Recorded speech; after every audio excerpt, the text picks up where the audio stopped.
Hello everyone. आइए इस question को देखते हैं। ये क्वेश्चन कहता है कि which of one of the following option represent the magnetic field B at O due to the current flowing in the given wire segment lying on the x y plane. ठीक है, यानी ये हुआ कि ये आपका एक्स एक्सिस है, ये आपका वाई एक्सिस है और ये आपका जेड एक्सिस है। ठीक है, अब इसी मतलब प्लेन में एक आपका कॉन्फ़िगरेशन रखा हुआ है या फिर हम बोले इलेक्ट्रॉनिक अरेंजमेंट ऑफ वायर रखा हुआ है, जहाँ पे हमें जो पूछा गया है वो बोल रहा है कि magnetic field at O due to, मतलब इस पॉइंट ओ पे मैग्नेटिक फील्ड इस वायर के कारण, मतलब कि इस पूरे कॉन्फ़िगरेशन के कारण क्या होगा। तो आइए फटाक से बिना देरी किए पहले इसका जो कॉन्फ़िगरेशन है उसको थोड़ा बड़ा बना लेते हैं। देखिए,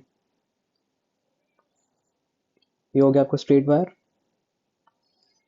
ये जो एक्सटेंड हुआ था, ये जो एक सेमी सर्कल की तरह था।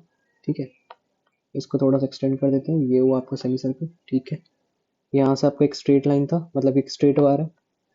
अभी मैं सब बताऊंगा कि किसमें कौन सा फॉर्मूला लग रहा है। फिलहाल आपको देखना पड़ेगा ये, और ये यही एडवांस सा क्वेश्चन है, आप देख सकते हैं। ठीक है, अब देखना, ये हो गया। फिर यहाँ पे एक और सेमी सर्कल है। ठीक है, एक और सेमी सर्कल हो गया, इसको भी थोड़ा मैं एक्सटेंड कर देता हूँ। हाँ, ये हुआ, देखो अब एक और बार ऐसे जा रहा है। ठीक है, तो अब क्या है सर, अब ये है बेटा कि यहाँ से जो करंट गुजर रहा है वो आई करंट है। यहाँ यहाँ से जो यहाँ लेंथ है वो L/2 है।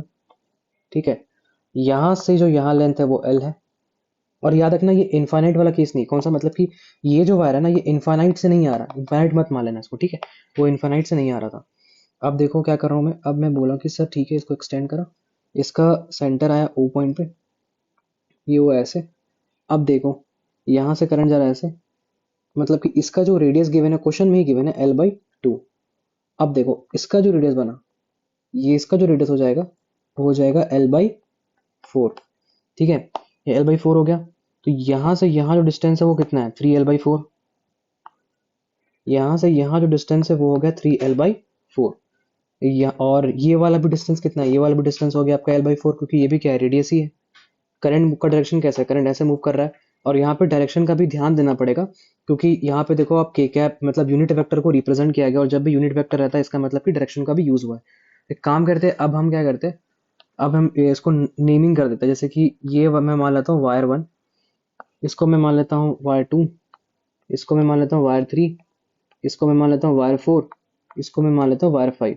तो देखो अब क्या कर सकते हैं, अब हम बात करते हैं वायर 1 के कारण। तो ये जो वायर है इसके कारण इस पॉइंट ओ पे क्या मैग्नेटिक फील्ड होगी। तो यहाँ पे क्या होगा ना, पहली बात तो ये इनफाइनाइट वायर है नहीं कि हम थीटा को 90 रख ले उस फॉर्मूला में, लेकिन क्या होगा, तो हम क्या करेंगे सर, हम बोलेंगे सर यहाँ पे एक ही उपाय है। यहाँ पे जो उपाय ये है अपने पास कि अपन क्या करेंगे, परपेंडिकुलर ड्रॉ करेंगे। ये देखो, ठीक है, ये ड्रॉ हुआ। तो यहाँ से हम मान लेंगे थीटा, क्योंकि अपने पास जो फिनाइट वार के कारण, अपने पास जो फिनाइट वार के कारण मैग्नेटिक फील्ड की जो फॉर्मूला होती है वो होती है μ0I/4πd, क्या होता है, sine theta 1 plus sine theta 2।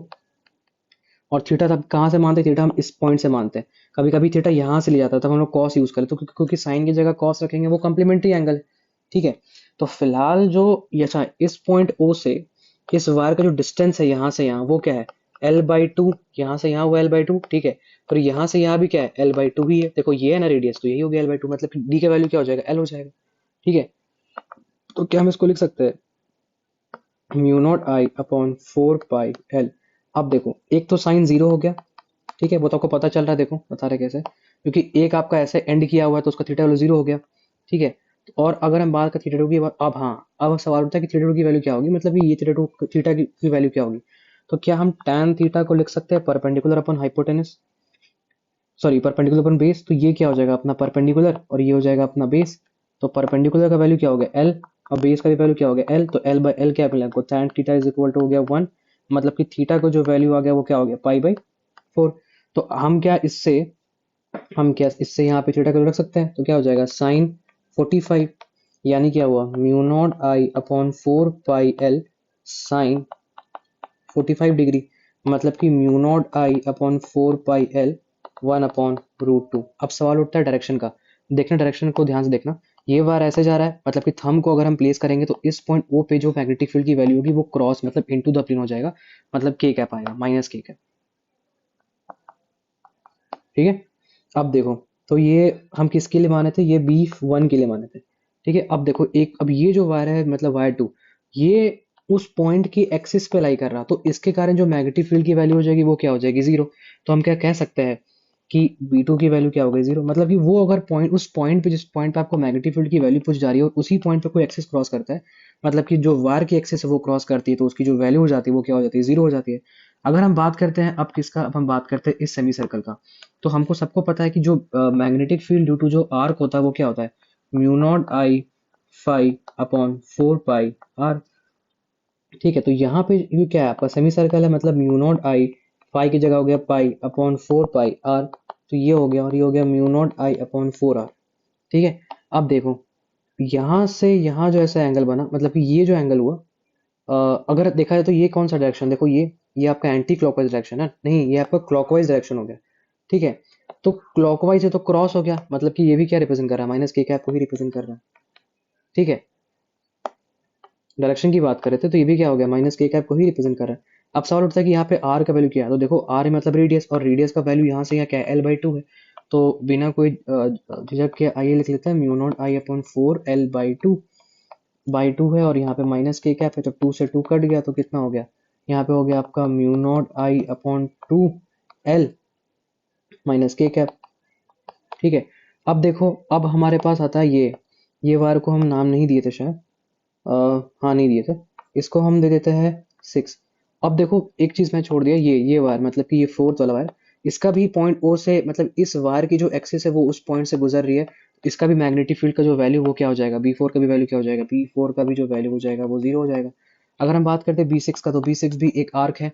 अब सवाल उठता है कि सर इसका जो, अच्छा हाँ एक चीज मैं फिर से गलत कर दी, देखो एक चीज अब क्यों बता रहे हैं, क्यों गलती हुआ वो ध्यान नहीं दिया था मैं, रुक जाओ, ये देखो बता रहा हूँ। ये जो एलिमेंट है ना, वो देखना आपको भी समझ में आ जाएगा कि मैं इसको क्यों मिटाया, यार इतना मेहनत करने के बाद मिटाना पड़ा तो कोई वजह होगा। और वो वजह ये है कि देखो ये है, ये स्ट्रेट लाइन ऐसे होगा, ये अब आपको समझ में आ गया होगा कि मैं ऐसा क्यों किए, बताते देखो। ये पॉइंट हुआ, अच्छा वो मेंशन कर लेते ना, मतलब कि वो जो लेंथ था यहाँ से यहाँ क्या था, यहाँ से यहाँ था अपना 3L/4, क्या था 3L/4। अब सवाल उठता है कि ऐसा क्या हुआ, देखो ऐसा इसलिए लिया ना मैंने, क्योंकि मैं बता रहा हूँ आपको, कहाँ गया वो, हाँ रुक जाओ। ऐसा इसलिए लिया ना क्योंकि देखो ये जो वायर है ना, ये वायर भी, इसका भी जो एक्सिस है इसी पॉइंट से गुजरेगा। अब बोले सर आपको अचानक से याद क्यों आया, देखो है ना, ये जो वायर है इसका भी एक्सिस इसी पॉइंट से गुजरा है, यानी कि इसका भी मैग्नेटिक फील्ड क्या हो जाएगा, जीरो हो जाएगा। तो क्या मैं अब इसको साफ साफ कह सकता हूँ, कोई दिक्कत नहीं। अब इसको 5 लिख देते हैं, सॉरी, ये हो गया आपका 5, और ये हो गया सिक्स वायर। तो हम कहीं ना कहीं, अच्छा पहले हम लोग B5 का लिख लेते हैं। देखो अब थीटा दिखाने वाला था आपको, थीटा देखोगे तो ये हुआ, और ये क्या हो गया, पाई, यही आपका एंगल हो गया थीटा, मतलब फाइव, और फाइव की जगह क्या हो जाएगा, पाई/2, क्योंकि ये 90 डिग्री है। तो आपको बेझिझक यहाँ पे लिख सकते हो पाई/2 मतलब 90 डिग्री। अब सवाल उठता है कि अब क्या करना है, तो ठीक है, ये तो फाइव की वैल्यू थी। ठीक है। तो अब हम क्या करते हैं, म्यू नॉट आई पाई/2 अपॉन 4 पाई आर। अच्छा आर की वैल्यू देखना, आर की वैल्यू देखो यहाँ पे लिखा है L/4, तो कोई दिक्कत नहीं है, आराम से लिख दो आप L/4, L/4, तो 4 से 4 कट गया, तो कितना हो गया, म्यू नॉट आई पाई अपॉन 2 पाई L, यानी कि mu naught I upon 2L। अच्छा अब देखो डायरेक्शन की बात करते हैं, करंट कैसे मूव कर रहा था, करंट ऐसे मूव कर रहा है देखो। ठीक है। तो करंट जब ऐसे मूव कर रहा है, मतलब कि यहाँ भी क्या है, ये भी क्या होता है, क्लॉकवाइज डायरेक्शन होता है ना, ऐसे मूव कर रहे तो, और एंटी क्लॉकवाइज मतलब ये होता है, तो क्लॉकवाइज है तो यहाँ भी क्या हो जाएगा, माइनस के कैप। ठीक है। तो अब हम बात करते हैं B6 की।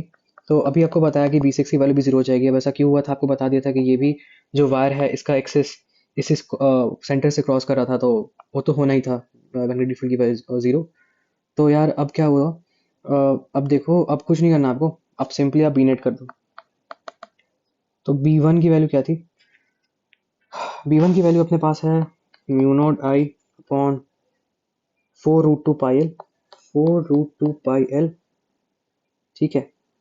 प्लस, अब प्लस इसलिए कर रहा हूँ ना यार, क्योंकि सबकी डायरेक्शन सेम है। ठीक है। Mu naught I upon pi L, two L sorry, और यहाँ भी हो गया mu naught I upon 2L।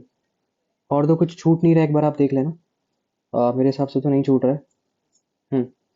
तो अब सिंपली इसको ऐड कर देते हैं, तो जब ऐड करेंगे तो आ जाएगा mu naught I upon 4√2 pi L plus 2 mu naught I upon 2 L, मतलब कट गया। और यहाँ पे आ गया म्यू नॉट आई अपॉन क्या होगा देखो, इसमें कोई ऑप्शन भी गिवन है क्या? देखो ऑप्शन गिवन होगा, ऑप्शन के साथ चलते हैं। ऐसा कोई ऑप्शन देखो, 3/2 तो कहीं नहीं आया। एक ये दोनों तो ऑप्शन इससे कट गया, या तो ये होगा या तो ये होगा। तो यहाँ पे देखो 1/4√2 है, तो यही हो जाएगा फिर। तो एल निकाल लो, ठीक है। और यहाँ पे कर लो 1/4√2 पाई, क्या ये सही है देख लो। हाँ देखो ये सही है। अच्छा अब माइनस के कैप था, तो इस माइनस को बाहर निकाल लिया तो हो जाएगा mu naught I upon L 1+1/4√2 पाई के कैप। तो देखो आप एडवांस का क्वेश्चन सॉल्व कर लिए बिना कोई झिझक के, राइट। तो ये हुआ आपका इसका आंसर। तो आइए इसका सॉल्यूशन देख लीजिए। ये अच्छा क्वेश्चन था, चांसेस है कि ये रिपीट होगा।